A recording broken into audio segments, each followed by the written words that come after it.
mean, when we first started Baldor in '78, the bikes, classic bikes, were going up, up, Yeah. up, up.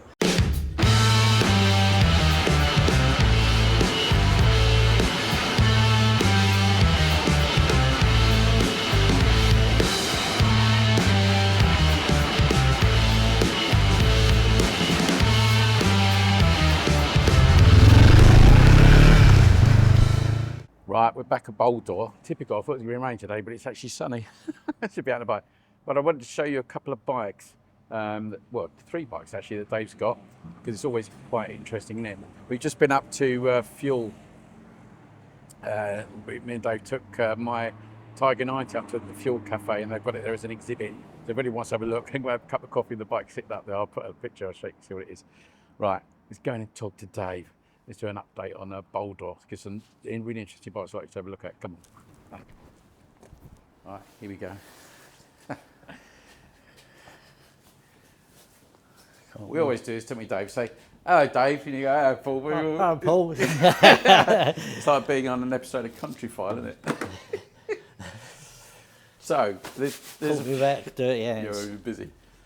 So there's 3 bikes that I wanted to know. One, it's coming has gone straight out, which is Kawasaki. But one I hadn't seen before, and that's this. Oh, the Scrambler 650. Yeah, that's Yeah, that one's come in from Canada. But it only go into first gear. Second, third, fourth, just continually jumped out. I guessed it was the plunger inside. Stripped it, and that's what it was. It's seized solid there. And you see how much oil was in the gearbox. About an egg cup full. There's supposed to be nearly about a pint in there. That's not a lot, is it, Dave? So it's not really a lot. That's the reason it's all seized up. So I had to heat the cases up to get the plunger out. But So what? So it's a BSA Firebird 650 Scrambler. Yeah. So were these actually very? American, were there many of them in the UK or not? It was just those American market. You could get them over. Most of them are done for the American market, like a lot of this stuff. Yeah. This one came back, and he said he obviously bought it without trying it. Yeah. But it just continually jumped out. The selector, you could just go like that with it and move it through the gears, but it wouldn't stay in one because the plunger at the back, there's a plunger that goes out and locates it to stop it moving. Yeah. So each time you change gear, it moves up to another notch. Yeah. Because the plunger was jammed, it was just doing that. So it was going into neutrals, into a gear and back out again. Yeah. But you have to take all this lot off, the clutch and everything the other side, to get the cassette gearbox on these. Undo the 5 bolts, or studs. All that comes out in one lump. And then as soon as you take it out, you can see the plunger was... I actually took a picture of it to show the guy. So it's pushed right in, wouldn't come out. Yeah. So so that's a 650 twin. Yeah. What was that fitted to any sort Lightning. of It's basically a BSA Lightning engine, yeah. They put high-level pipes on it with the old frying pan grill on it. It's just to make it look like an off-roader. God, I do love that. I love these exhausts. Yeah. I still want a bike with high-level exhausts on it. Yeah, it's a nice-looking bike. It is nice, isn't it? Yeah. Is this pretty much factory standard? Do you reckon? Yeah, it is, yeah. I don't know if it's the right colour. I don't remember seeing them that colour, but... Oh, because this is a plastic tank, isn't it? This is, yeah. Yeah, I think it's... Is it? I don't know if it's fiberglass or... I think it's plastic. Yeah. But, I've noticed these on... it's the bolt that holds the it tank is the bolt, isn't it? It's yeah. a central bolt. Some of the Triumphs had that, didn't they? Yeah. They had a central bolt. All the oil in frame ones, a lot of them had it. Just take that rubber bung out. Yeah. If you can. Famous last words. Yeah, if you take that, it's a bit strong that one. Take that as there's a nut on the stud that goes down to the frame and undo the nut, and that just lifts up. It's all on rubber mounts. It's all this stuff I like. The BSA, attention to detail. Yeah, put little bits of BSA on there. And all Triumph do exactly the same, and they have a Triumph badge in there. Yeah. So that's really nice, and I like the badge. Yeah, that's such a cool badge. Yeah, they all got their own matches. All the British bikes have their own type of badges. Yeah. But Americans do like high-level pipes, and you put a stone guard on that one. It's got a bit of the old floor plating. That's a bit sort of Land Rover bodge, isn't it? Bit of floor plating. Yeah, do the job, I suppose. It's also got the front hub that I like.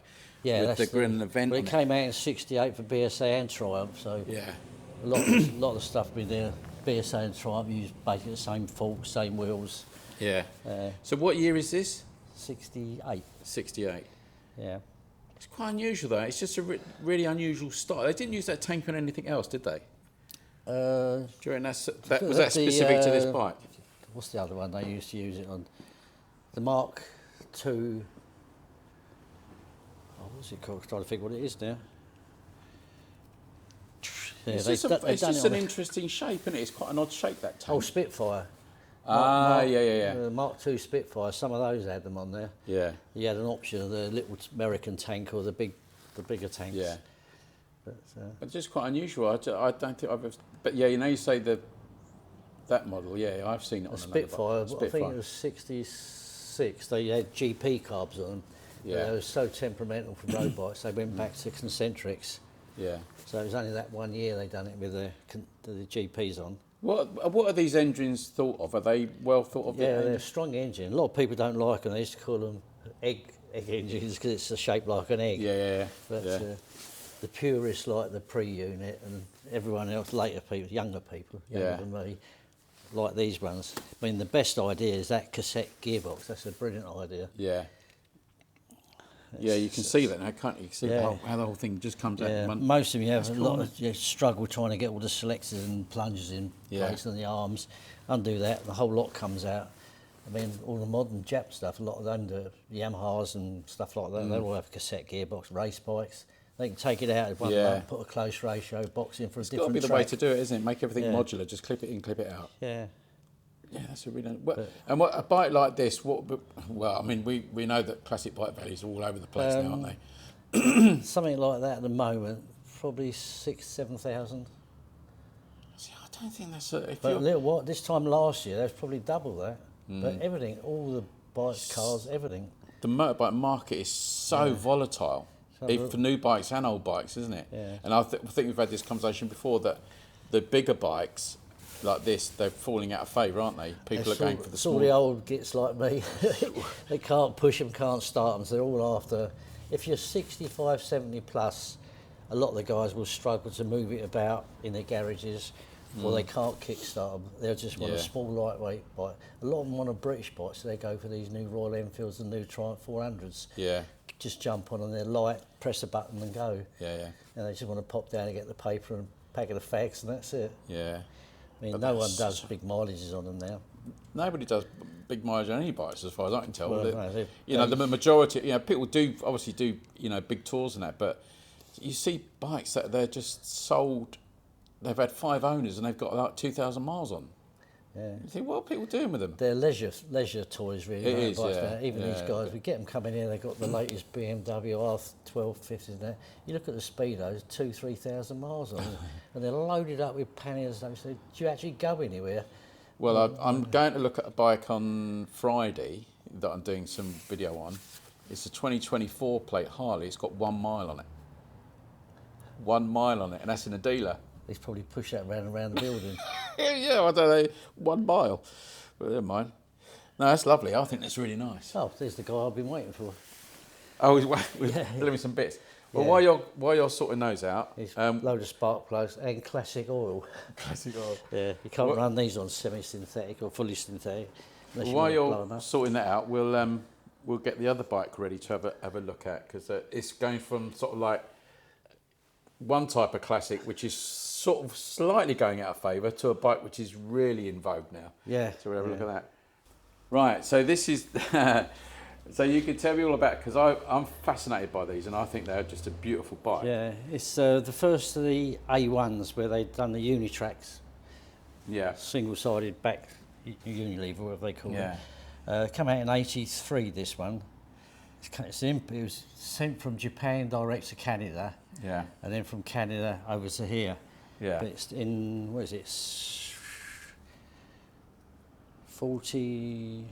43 years, it's done 9,000 miles. That's nothing, is it?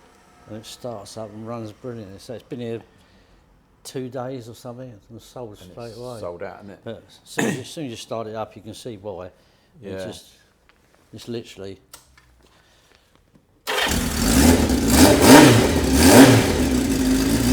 Such a great sound, isn't it? Yeah.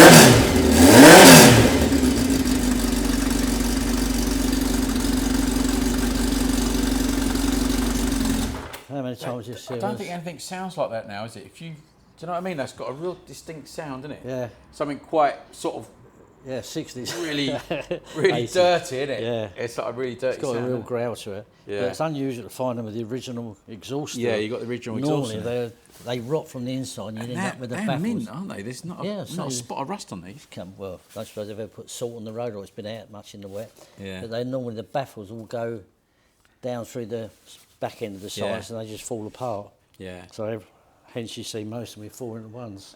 So this, I know we talked about this before, because this is what they also then turned into the turbo, wasn't it? Exactly the same bike, they fitted a turbo on it. Hence it's the same paint job on it.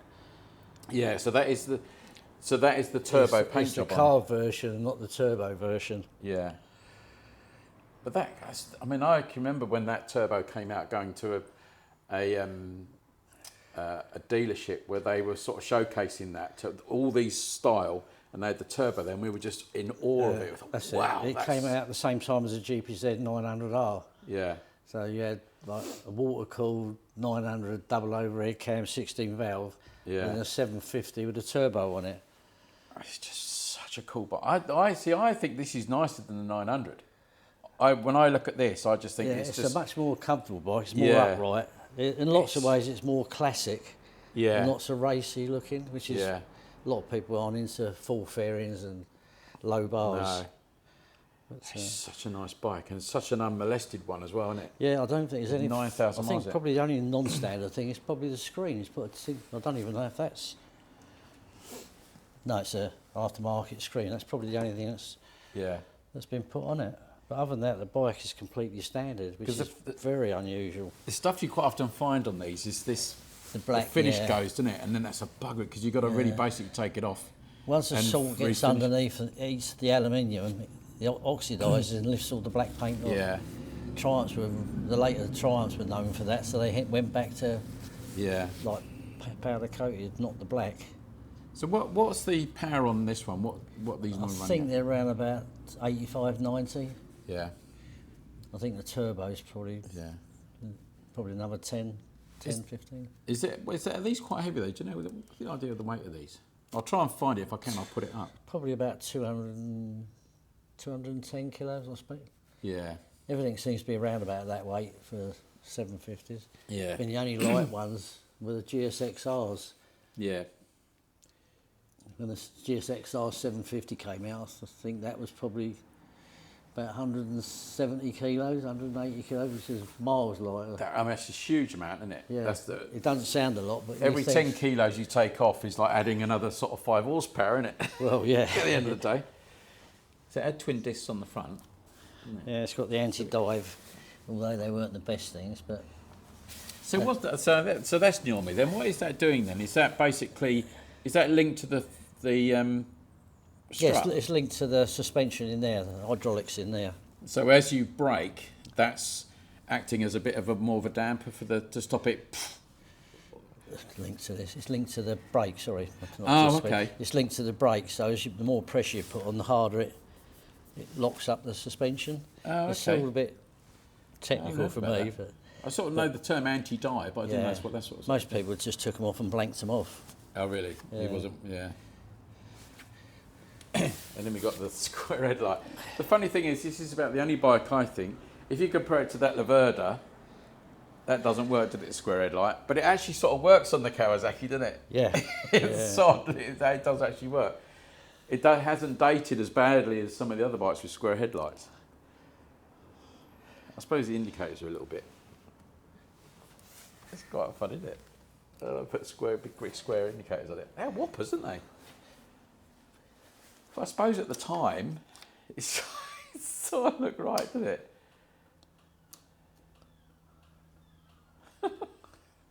Yes, these ones I tell it's an import from Canada and that.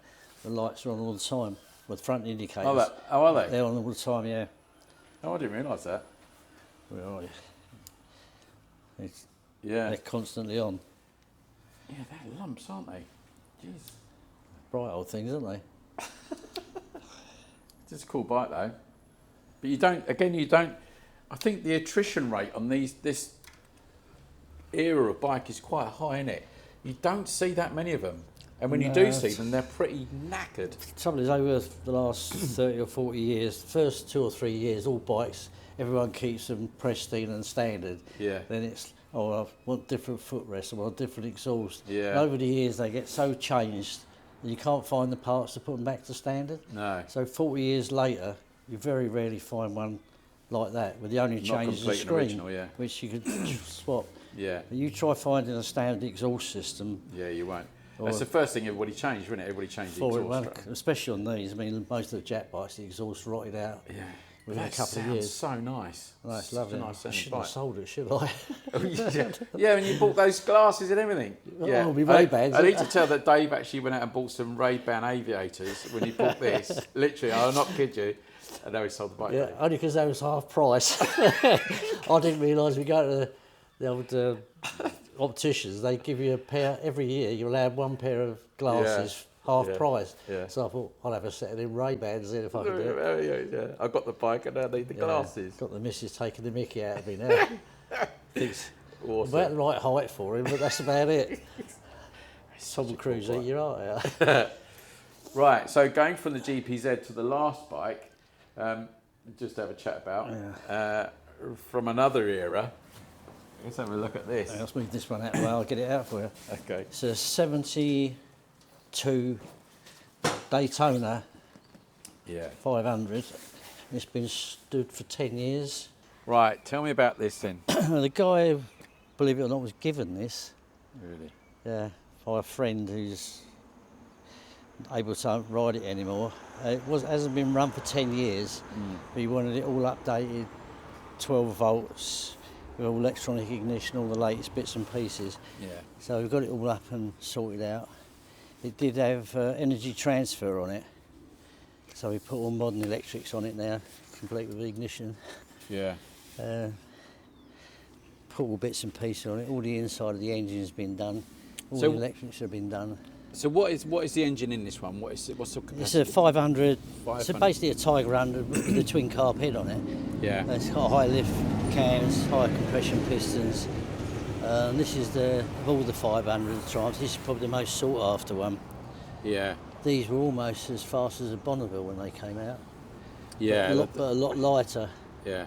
Was this an American market bike specifically then, pretty much? No, it was done for the English market and the American, but because it was a 500 Triumph that won the Daytona race, they decided to call it a Daytona because it's basically one of those engines that won the Daytona 200-mile race. So they named it Tiger 100, they named it as a Daytona with the twin carb head on it. I think the thing is, people forget how dominant Triumph were in the American market for fast bikes, weren't they? Well, yeah, it was, everything that came out, they wanted a Tiger 110, they wanted more performance. Each time they wanted bigger CCs, more performance. Yeah. So they put a twin carb head on the Tiger 110, raced the Triumph, had Thunderbird engines out in the States, one at Bonneville, got the fastest thing, called their new 650 at Bonneville. Yeah. So you can see where they get their names, but everything out, the 3/4 of all Triumphs went to America. I know, that's the crazy thing, isn't it? They sort of named a lot of the bikes after their stuff, Thunderbirds. It's just a great marketing ploy, isn't it? Yeah. All the film stars used to have a Triumph 500 or 650. Oh, they were all right. I mean, McQueen was a great Triumph stalwart, wasn't he? Yeah. Yeah. But he liked just motorbikes, full stop, and cars. But you see all these film stars, even the young ladies out there, they're all Triumph mad. But not so much now. I don't suppose they're so keen on the modern stuff as they do on the classic stuff. But that's such a pretty bike. It's so pretty.